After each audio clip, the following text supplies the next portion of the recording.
Assalamualaikum warahmatullahi wabarakatuh.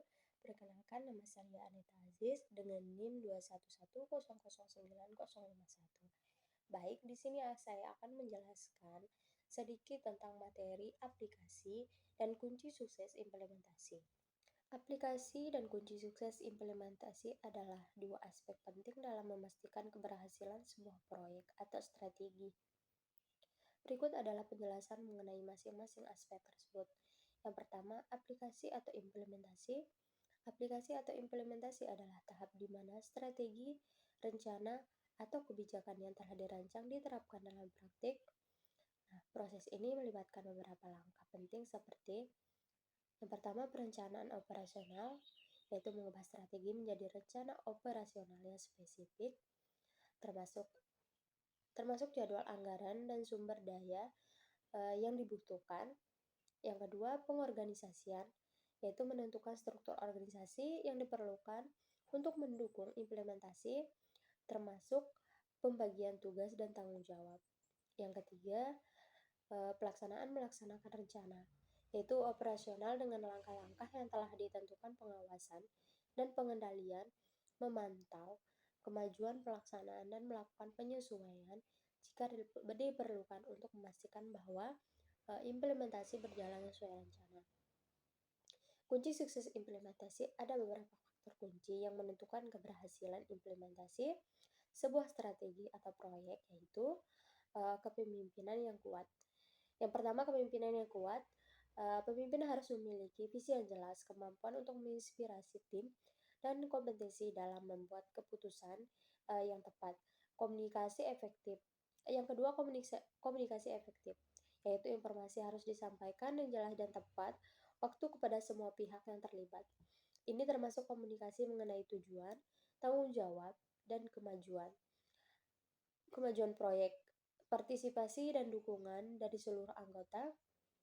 Semua anggota tim harus terlibat dalam mendukung proses implementasi. Ini bisa dicapai melalui pelatihan, pemberdayaan, dan motivasi. Selanjutnya, manajemen perubahan. Mengelola perubahan yang terjadi selama proses implementasi adalah kunci. Kunci ini termasuk mengatasi resistensi terhadap perubahan dan memastikan adaptasi yang cepat terhadap situasi baru, pengukuran dan evaluasi kinerja, yaitu menetapkan indikator kinerja yang jelas dan melakukan evaluasi secara berkala untuk menilai kemajuan dan berhasilan implementasi. Yang selanjutnya, pengelolaan risiko, yaitu mengidentifikasi, mengevaluasi, dan mengelola risiko yang mungkin muncul selama proses implementasi. Alokasi sumber daya yang tepat, yaitu memastikan bahwa sumber daya, waktu, uang, tenaga kerja dialokasikan dengan efisien dan efektif.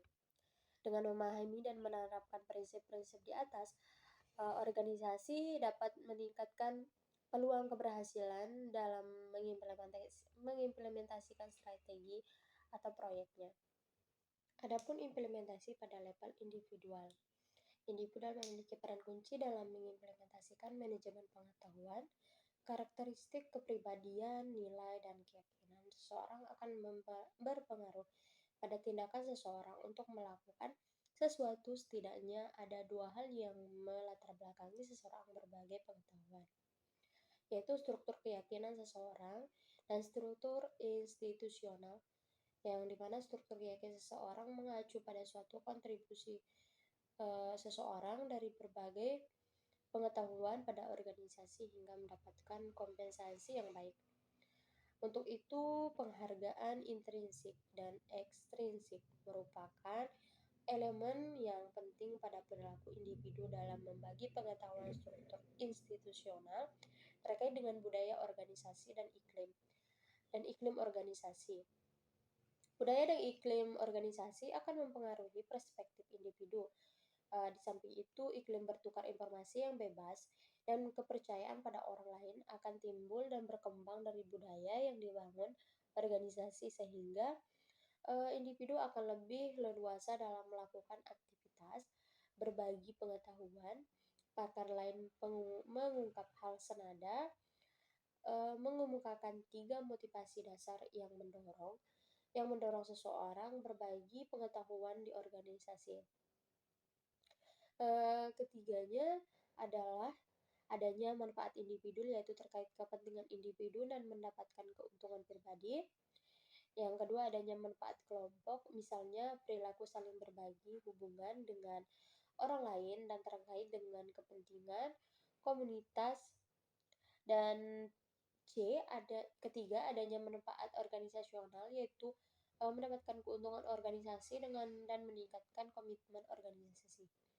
Dari uraian, eh, dapat dilihat bahwa dalam implementasi manajemen pengetahuan individu memegang peranan kunci menjadikan salah satu faktor utama berhasil tidaknya manajemen pengetahuan diterapkan. Faktor yang tak kalah penting lainnya adalah faktor organisasi yang akan dipaparkan di bagian selanjutnya. Yang selanjutnya adalah implementasi pada level kelompok dan organisasi. Implementasi manajemen pengetahuan tidak akan berjalan optimal jika tidak disertai implementasi yang sama secara kelompok maupun keorganisasian, begitu pula sebaliknya.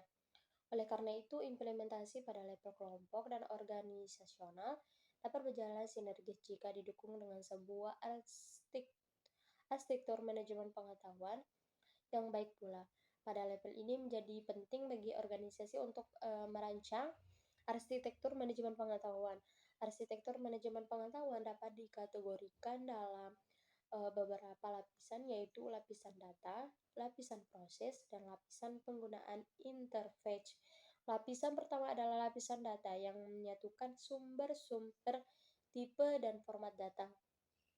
Selanjutnya, lapisan kedua adalah lapisan proses yang menggambarkan hubungan logis antara data yang digunakan dengan penggunaan data tersebut, atau dengan kata lain orang atau sistem yang menggunakan suatu data. Lapisan terakhir adalah lapisan penggunaan interface yang menyediakan akses ke aset-aset informasi perusahaan melalui penggabungan logik pada lapisan proses. Selanjutnya ada beberapa elemen penting yang menentukan sukses tidaknya manajemen pengetahuan dapat diimplementasikan dalam organisasi. Ini merujuk pendapat Martenson 2000 yang menyatakan ada 9 elemen penting yang merupakan kunci sukses pengimplementasian manajemen pengetahuan. Elemen-elemen tersebut adalah yang pertama, pertanyaan, lalu apa? Strategi manajemen pengetahuan harus terkait dengan suatu hal yang ingin dicapai oleh organisasi. Oleh karena itu menjadi penting bagi organisasi untuk mengartikulasikan tujuan manajemen pengetahuan bagi suatu organisasi. Contohnya adalah dengan membuat pertanyaan-pertanyaan berikut. Yang seperti contohnya, apa manfaat yang akan didapat oleh organisasi dari implementasi manajemen pengetahuan? Dan bagaimana manajemen pengetahuan berpengaruh pada pekerjaan karyawan. Yang kedua, dukungan dari manajemen puncak. Banyak klaim menyebutkan bahwa manajemen puncak memegang peranan penting dalam mendorong proses pembelajaran dan penyebaran pengetahuan di organisasi. Manajemen puncak tidak hanya memberikan dukungan moral, tapi penting juga memberikan fasilitas berupa jaringan untuk berbagi pengetahuan dan program pengembangan sumber daya manusia yang dapat meningkatkan keahlian karyawan dalam berbagi pengetahuan. Pendek kata, dukungan real seorang manajemen puncak di suatu organisasi dengan menjadikan dirinya sebagai penanggung jawab bidang pengetahuan merupakan salah satu kunci kesuksesan implementasi manajemen pengetahuan. Yang ketiga, komunikasi. Banyak konsultan berpendapat bahwa porsi terbesar kegagalan organisasi dalam pengimplementasikan strategi, khususnya terkait manajemen pengetahuan, adalah karena kurangnya komunikasi.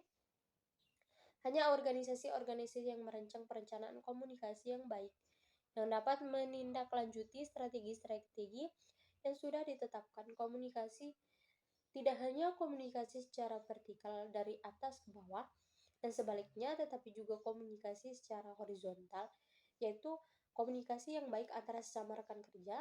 Komunikasi yang baik akan mengurangi kesalahpaham antara karyawan dan hubungan atasan dengan bawahan, juga meningkatkan kedekatan dan memungkinkan terlaksananya strategi perusahaan. Selanjutnya yang keempat, kreativitas. Dalam implementasi manajemen pengetahuan, tidak hanya strategi yang baik dapat menjadi kunci keberhasilan manajemen pengetahuan. Kreativitas diyakini, ide segar atau gagasan-gagasan cemerlang menjadi faktor penentu pula. Banyak pakar berpendapat bahwa strategi berhubungan erat dengan kreativitas. Kreativitas yang baik akan memunculkan strategi-strategi unggul perusahaan yang memungkinkan organisasi bertahan di masa mendatang. Kreativitas melekat dan miliki oleh anggota organisasi, misalnya karyawan, memahami pentingnya kemampuan karyawan dalam menghasilkan berbagi aktivitas, memungkinkan organisasi dapat bertahan di era kompetisi seperti saat ini. Terus yang kelima, sumber daya manusia dan budaya sukses. Tidaknya implementasi manajemen pengetahuan sangat tergantung pada sumber daya manusia dan budaya. Studi yang melihat pentingnya manusia dalam implementasi strategi manajemen pengetahuan menunjukkan bahwa 70% dari responden menyatakan bahwa karyawan merupakan faktor terpenting dan 75% memberikan penekanan yang lebih besar pada aspek manusia. People Management 1998 dalam pandangan organisasi ternama manusia dan budaya merupakan ruh dalam proses kesuksesan organisasi yang berbasis pengetahuan. Beberapa kajian lain menyebutkan bahwa isu manusia dan budaya merupakan masalah-masalah yang paling sulit untuk dipecahkan, tetapi menghasilkan manfaat terbesar, yaitu People Management 1998. Lebih lanjut, Forbes 1997 mengatakan bahwa tantangan terbesar manajemen pengetahuan bukanlah hal-hal yang terkait dengan faktor teknis, tetapi faktor budaya. Budaya ini merupakan hal terberat yang dihadapi organisasi dalam penerapan manajemen pengetahuan. Warren 1999, khususnya Stephen untuk memiliki informasi yang lebih besar dibandingkan membaginya pada pihak lain. Hal ini senada dengan kajian yang dilakukan grup Delphi, yaitu 53% responden menyebutkan bahwa budaya korporat menjadi hambatan terbesar dalam penerapan manajemen pengetahuan. Dalam studi yang lain, 80% responden memandang budaya sebagai hambatan terbesar dalam menciptakan organisasi berbasis pengetahuan. Yang keenam itu kemampuan berbagi pengetahuan. Organisasi seringkali tidak memiliki kemampuan untuk berbagi pengetahuan dan berkolaborasi. Membuktikan bahwa usaha Maya 1998 Colgate 1917 membuktikan bahwa usaha untuk mengembangkan grup work manajemen pengetahuan sering terhambat oleh sikap karyawan yang tidak ingin membagi pengetahuannya. Karyawan biasanya lebih kompetitif karena keadaan. Oleh karena itu, mereka lebih berkeinginan menyimpan pengetahuan yang dimiliki daripada membaginya ke orang lain. Keengganan karyawan dalam berbagi pengetahuan ini bisa dikarenakan karyawan tidak menyadari bahwa pengetahuan yang dimiliki berarti bagi orang lain. Nah, terlepas dari keengganan karyawan dalam berbagi pengetahuan, proses berbagi pengetahuan yang lebih baik akan memberikan manfaat bagi organisasi. Hal ini sudah dibuktikan oleh 33 organisasi berdasarkan studi yang dilakukan oleh American Productivity and Quality Center, Alter 1997. Oleh karena itu menjadi penting bagi perusahaan yang dalam proses rekrutmen karyawan baru sangat penting untuk tidak hanya mempertimbangkan aspek pengetahuan yang baru yang dimiliki para calon karyawan, tetapi juga kemampuan mereka untuk berbagi pengetahuan. Maya 1998 proses rekrutmen karyawan seharusnya mempertimbangkan proses pengkapturan pengetahuan dan pengalaman calon karyawan. Selain itu, ada kesalahan sistematis yang terjadi di kebanyakan organisasi yang memandang informasi sebagai hal yang sensitif dan komersial karena banyak organisasi enggan untuk memberikan kepercayaan kepada para karyawannya. Yang ketujuh, adanya insentif. Satu isu terpenting dalam implementasi manajemen pengetahuan adalah insentif yang tepat bagi siapapun dalam berbagi dan mengaplikasikan pengetahuan. The Banker 1997 insentif ini dapat berupa imbalan personal yang diyakini dapat mendukung berkembangnya budaya berbagi pengetahuan. Imbalan dapat memastikan bahwa karyawan mengerti manfaat dari manajemen pengetahuan bagi organisasi. Terkait sistem insentif ini, ada beberapa pertanyaan yang dapat diajukan pada organisasi yang menerapkan manajemen pengetahuan. Yang pertama, apakah karyawan menangkap sinyal yang mendorong proses berbagi pengetahuan? Yang kedua, kriteria apa yang digunakan untuk mempromosikan karyawan? Dan yang ketiga, adakah contoh perusahaan yang mendapatkan manfaat dari berbagi pengetahuan? Dan merayakan secara terbuka. Yang keempat, adakah kesalahan-kesalahan di masa lalu yang dapat dihindari? Itulah yang ketujuh. Selanjutnya yang kedelapan adalah ketersediaan waktu penting bagi perusahaan untuk menciptakan waktu dan peluang bagi seluruh karyawan untuk belajar.